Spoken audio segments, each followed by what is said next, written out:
Oi, oi, Piracicaba! Sejam bem-vindos ao primeiro programa Na Contramão com Amanda Moraes.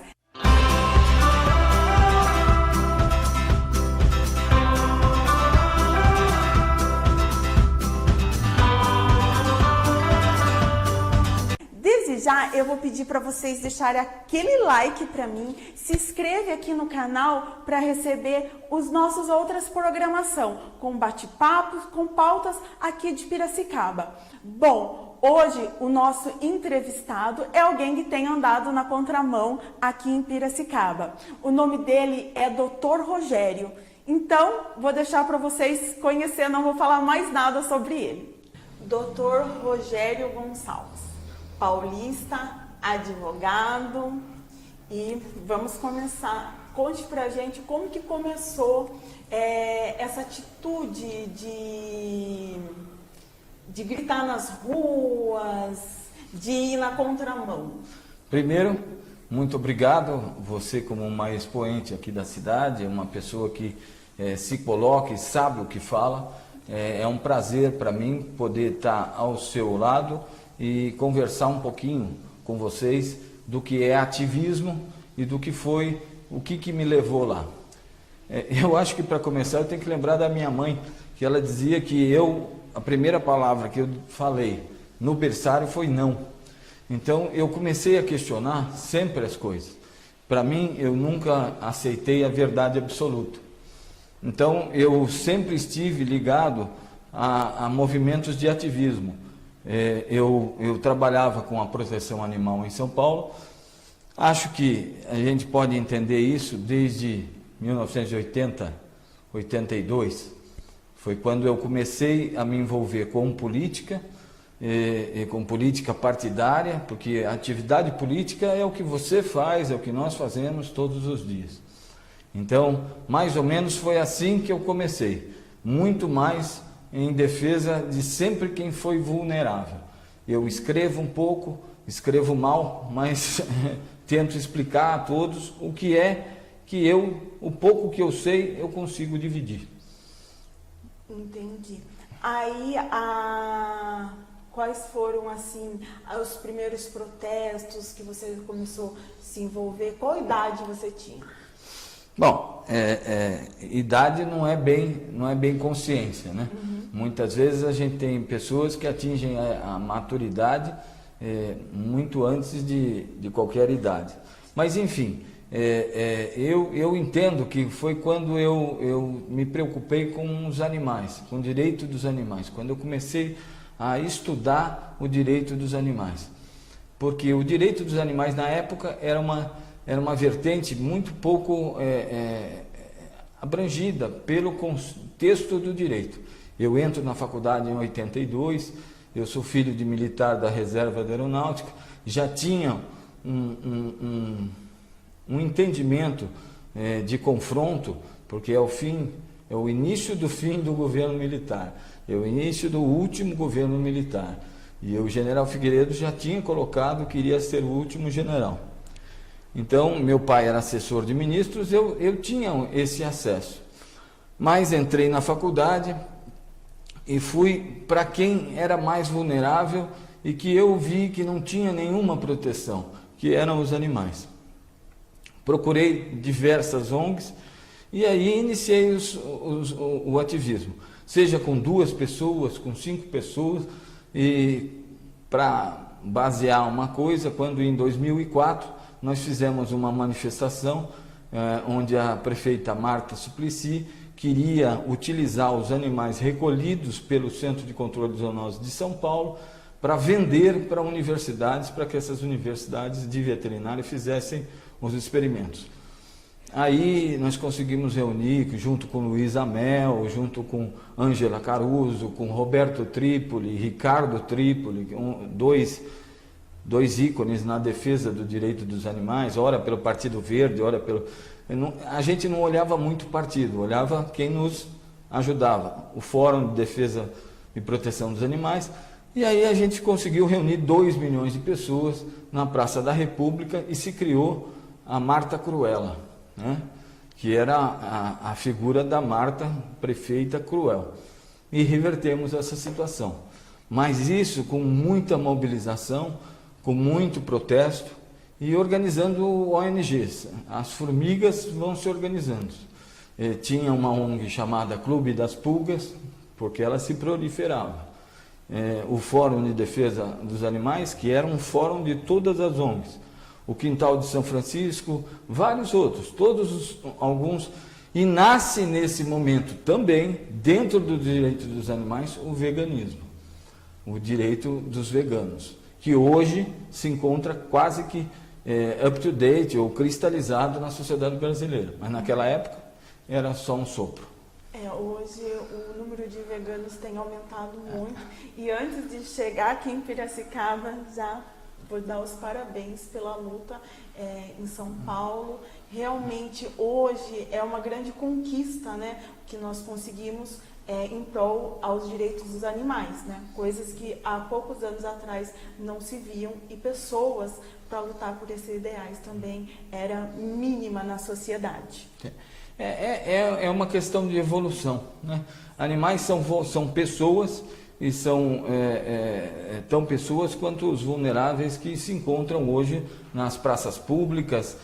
E quando a gente fala em vulnerabilidade, a gente tem que falar também de mulheres, de oprimidos. Todas essas situações, elas são problemas que a sociedade necessita enfrentar, né? Ela precisa enfrentar. E de que forma? Nós, sociedade, precisamos nos organizar e pleitear dos nossos eleitos a nossa voz. Sim.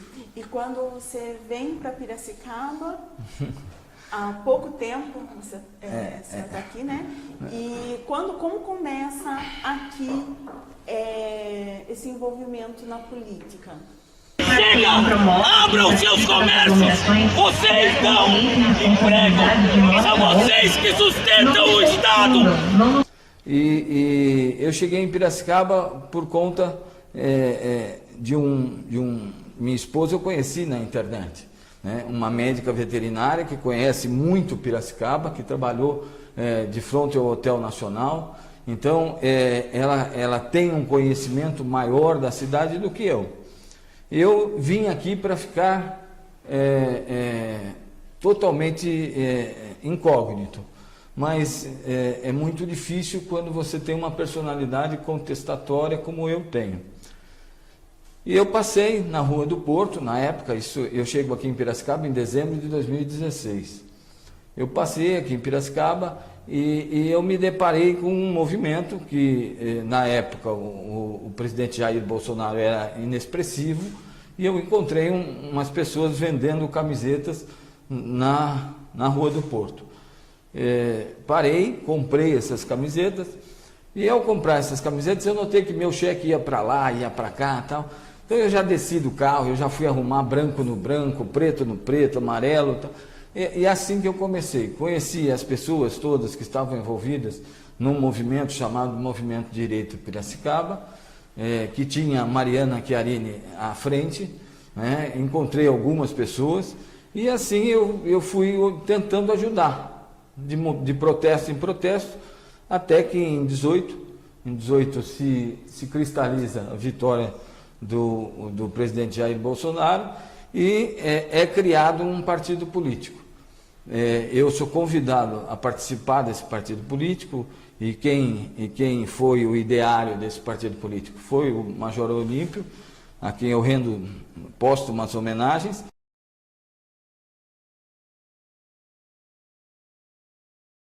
Que criou o PSL, e eu fui convidado a ser o secretário-geral do PSL, junto com Mariana, e começamos a fazer reuniões com filiados, e montamos um diretório. E esse diretório vem seguindo o seu caminho. Entendi. E aí chega essa pandemia, chega esse momento crítico, né, que o mundo está vivendo, e os trabalhadores da nossa cidade também estão vivendo. Aí vamos tentar contextualizar. Quando eu monto um partido político e vejo na cidade uma polarização, onde um governo estava na cidade há 16 anos e com péssimas referências, porque tudo pode se falar de todos, mas Vargas Negra tinha 330 processos, era condenado em segunda instância. Algumas situações que não entendo que possa isso acontecer e o sujeito ainda ser candidato a candidato, que na época ele era só candidato a candidato. Nós nos organizamos, nós fizemos uma candidatura majoritária e tentamos nessa pré-campanha destruir, ou melhor, construir o que seria Vargas Negra. E aí fizemos carreatas na cidade inteira, em específico eu tenho que citar 2 nomes, o Walter Coy e o Zezinho Bolsonaro, que são 2 pessoas que subiram, porque é fácil falar hoje, né? Falar hoje, aplaudir e tal, mas naquela época não se sabia nem o que iria acontecer com um carro nas ruas gritando contra o prefeito e dizendo criminoso de improbidade administrativa. E foi muito interessante porque a população não sabia o que era condenado. Você falava, ele é condenado, o que é condenado? As pessoas só entendem aqueles palavras mais fáceis, o crime, o criminoso. E o crime de improbidade administrativa, no jurídico, ele já é um crime meio nebuloso, mas é um crime. Então, nós passando pelas ruas do centro de Piracicaba, um comerciante chegou perto do carro, falou, doutor, me dá um cartão seu. Aí eu peguei, joguei um cartão meu e joguei por jogar, quer dizer, né? Fizemos 4 voltas, porque era o dinheiro que a gente tinha, 4 voltas dentro do centro da cidade, e fui para casa. Esse rapaz me procurou e falou, olha, eu quero montar uma associação comercial piracicabana, porque as entidades aqui da cidade, elas não estão representando o comércio. Aí eu falei assim, demorou, vamos fazer. Eu sempre fiz estatutos na área de proteção ambiental, eu fiz do Arroio ao Chuí. Então, para mim era só mais uma. Foi quando eu reparei que eu estava mexendo com algo um pouco maior na cidade, além de mexer com o prefeito, né? Você vai mexer com uma cidade que é provinciana, é uma cidade de questão mais tradicional, e isso mantém o quê? Mantém um certo medo até das pessoas encararem os problemas, né? Foi aí que começamos a montar as estruturas e reivindicar, né? Primeiro, esclarecendo para as pessoas, tivemos todos os problemas e ainda estamos tendo todos os problemas que você possa imaginar, desde registro da candidatura, mas para mim, registro ou não registro, uma sociedade, uma associação, ela parte do princípio que se ela tem filiados. Uma rádio só funciona se tem ouvintes, uma TV só funciona se ela tem quem as vê. Então a associação precisa de pessoas. Estou procurando registro, não vou agir à margem da lei, mas hoje nós só trabalhamos como uns assessores de fato. E hoje brigamos em todas as esferas, brigamos para existir. Na época já começamos a brigar com Vargas Negra, porque Vargas Negra fez o que o prefeito de hoje disse que não faria, mas está fazendo. Quer dizer, a loucura não é minha não, a loucura é deles lá, tá? Eles disseram que não iam fechar, Luciano foi eleito em cima disso, Luciano Almeida, o atual prefeito, disse que jamais fecharia a cidade, está fazendo.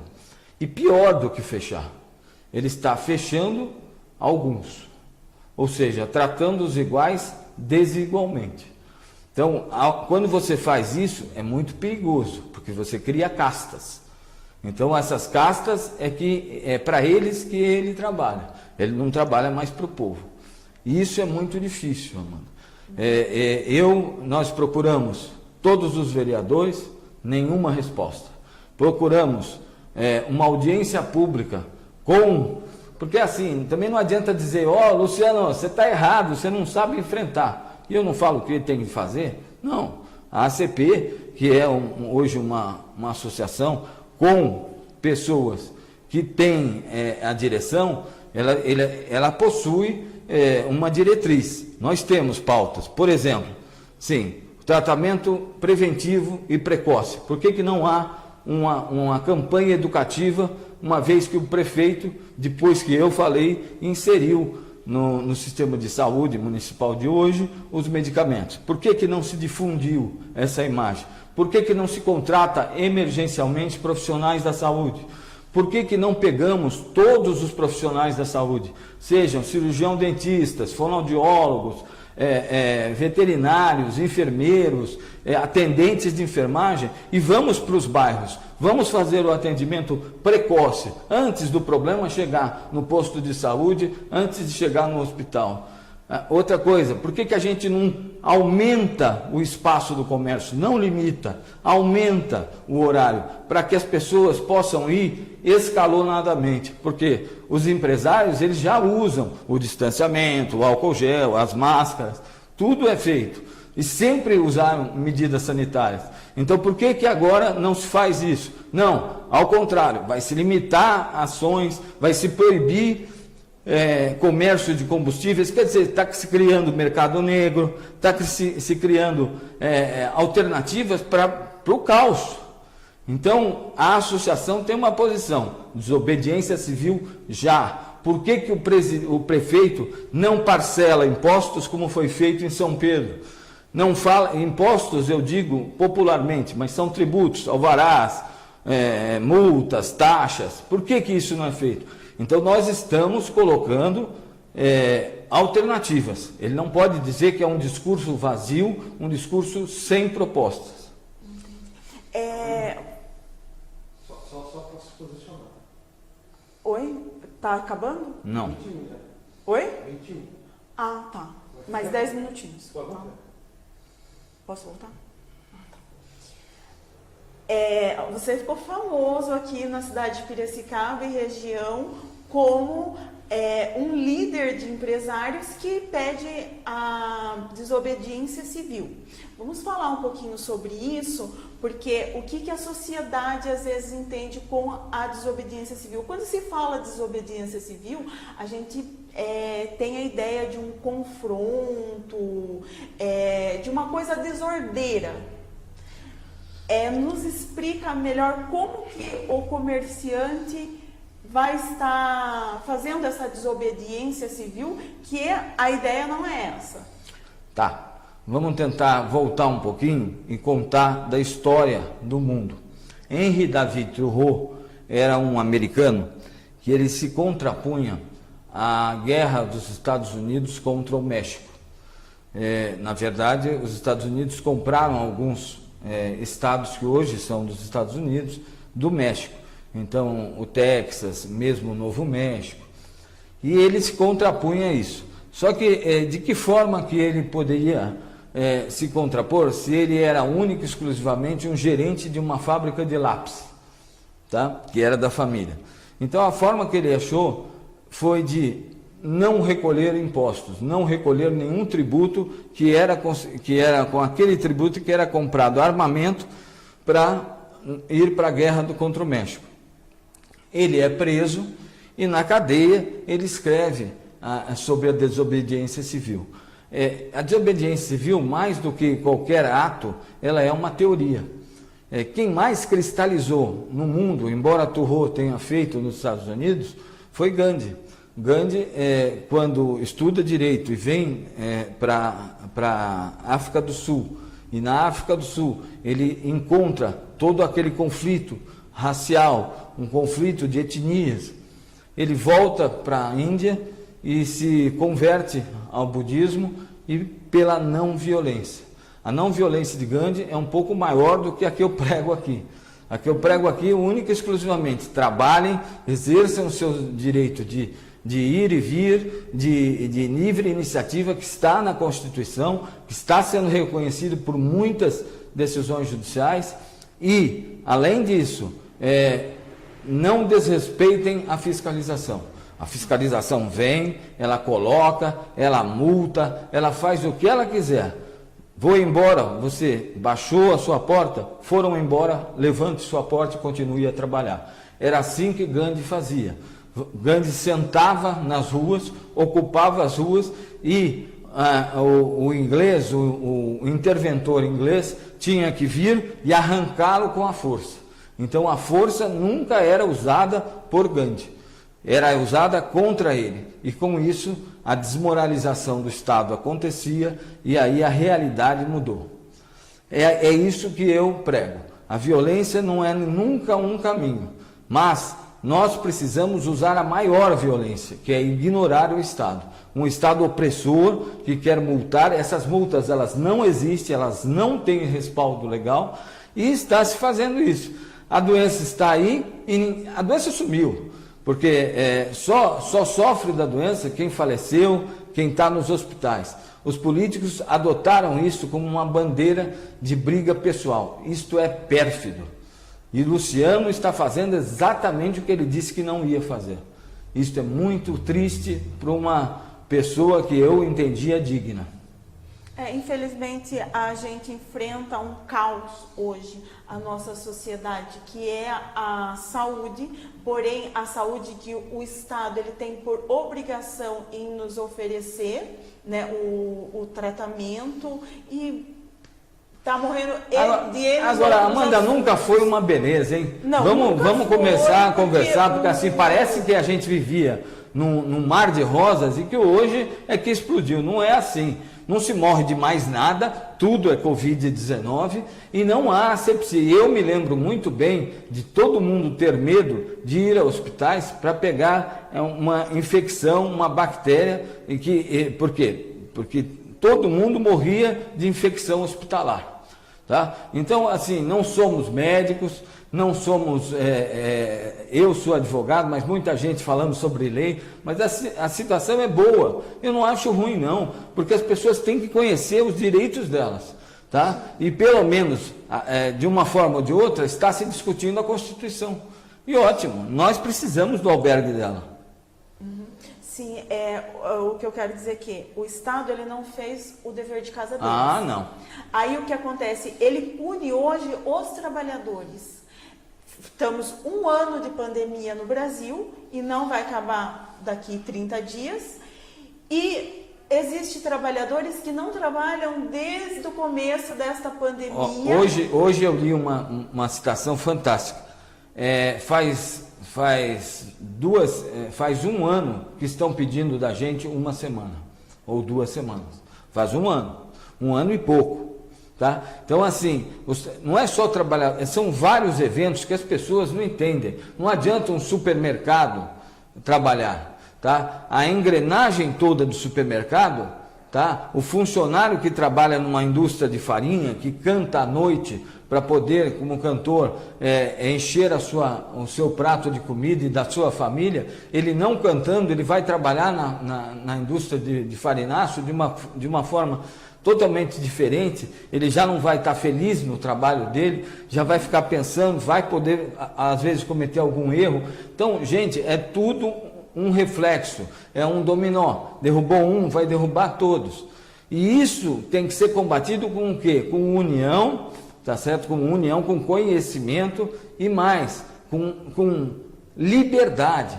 Todos têm de trabalhar. Quem quer ficar em casa, que fique em casa. Setores que são pessoas com mais de 80 anos, não tomaram as vacinas, outra coisa, hein?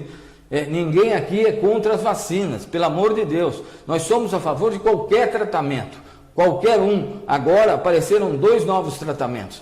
Um tratamento com drogas para câncer de próstata e a pulverização, a inalação com hidroxicloroquina, que também não pode falar porque é terror, é o capeta, sabe? Ivermectina funciona como prevenção, ela diminui a carga viral. Você vai deixar de ter a doença? Não, mas você vai ter a doença de uma potência menor. Isso é que tem que ser dito, né? E isso a prefeitura não faz. Infelizmente, algumas prefeituras... Sim, algumas prefeituras, com certeza. Com certeza, Porto Feliz, Itajaí, Porto Seguro, São Lourenço, Chapecó, quer dizer, mas só se coloca o pavor, o terror, porque é isto que a mídia, a grande mídia quer, o terror, para daí as pessoas ficarem aterrorizadas e não saírem nas ruas. Então, nós, da ACP, queremos abrir todo o comércio, abrir tudo de uma forma geral. Ah, mas não vou ter clientes. Os seus clientes vão voltar na medida que verem vocês abertos. Poxa, eu posso ir lá. Então, aí ele vai voltar. É assim, é luta de formiguinha mesmo. Muito obrigada por estar disponibilizando aqui seu tempo. É um prazer, Tendo a oportunidade de conhecer um pouquinho melhor aí da luta. Eu que agradeço. Sucesso, continue firme nos seus ideais, andando na contramão. Muito obrigado.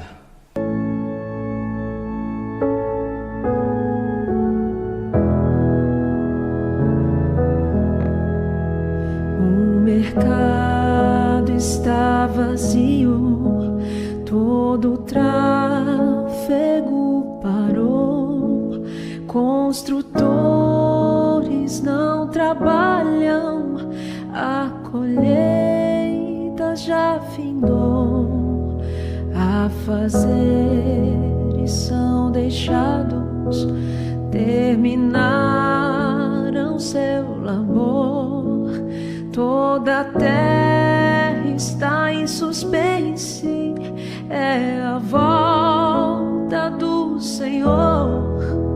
O Rei está voltando, o Rei está voltando, a trombeta está soando, o meu nome a chamar. O Rei está voltando, o Rei está voltando. Aleluia, Ele vem me buscar. As notícias são constantes, nunca houve nada igual. Todos olham assustados, o que acontecendo está. A cidade já deserta, sua agitação parou, pois o céu está se abrindo, é a volta do Senhor. O Rei está voltando, o Rei está voltando, a trombeta está soando, o meu nome a chamar. O Rei está voltando, o Rei está voltando. Aleluia, Ele vem me buscar. Vejo multidões subindo, ouço coros celestiais, todo o céu está se abrindo, um acorde sem igual, como o som de muitas águas, nós ouvimos ecoar. Aleluia ao Cordeiro, já chegamos neste lar. O Rei está voltando, o Rei está voltando, a trombeta está soando, o meu nome